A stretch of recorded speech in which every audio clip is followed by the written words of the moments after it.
Telugu news కి స్వాగతం. నేను రూపానాథళ్ళ. క్యాన్సర్ వ్యాధితో బాధపడుతున్న పార్టీ కార్యకర్త అభిమతాన్ని ముఖ్యమంత్రి చంద్రబాబు తీర్చారు. తీవ్ర అనారోగ్యంతో ఉన్న ఆకుల కృష్ణతో చంద్రబాబు వీడియో కాల్ చేసి మాట్లాడారు. రాజమండ్రి రూరల్ నియోజకవర్గం మోరంపొడి జంక్షన్ కు చెందిన ఆకుల కృష్ణ మొదటి నుంచి టీడీపీ అభిమాని. చంద్రబాబు అంటే అమితమైన ఇష్టం. అయితే ఆయన ఇటీవల క్యాన్సర్ వ్యాధికి గురై బాధపడుతున్నారు. తన ఆరోగ్యం క్షీణిస్తుండటంతో చంద్రబాబుతో ఒక్కసారైనా మాట్లాడాలని ఆయన కోరుకున్నారు.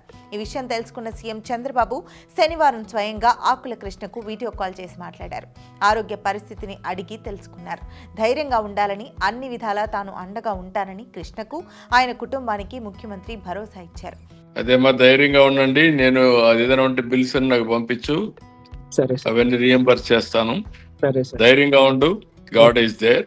Okay sir. మనకు తప్పకుండా న్యాయం జరుగుతుంది, ధైర్యంగా ఉండని చెప్తాను. అత్యంత విషమంగా ఆరోగ్య పరిస్థితి ఉన్న కారణంగా సరిగా మాట్లాడలేని స్థితిలో ఉన్న కృష్ణ స్వయంగా చంద్రబాబు ఫోన్ చేయడంపై సంతోషం వ్యక్తం చేశారు. తనకు ఇప్పుడు ఎంతో సంతృప్తిగా ఉందని అన్నారు.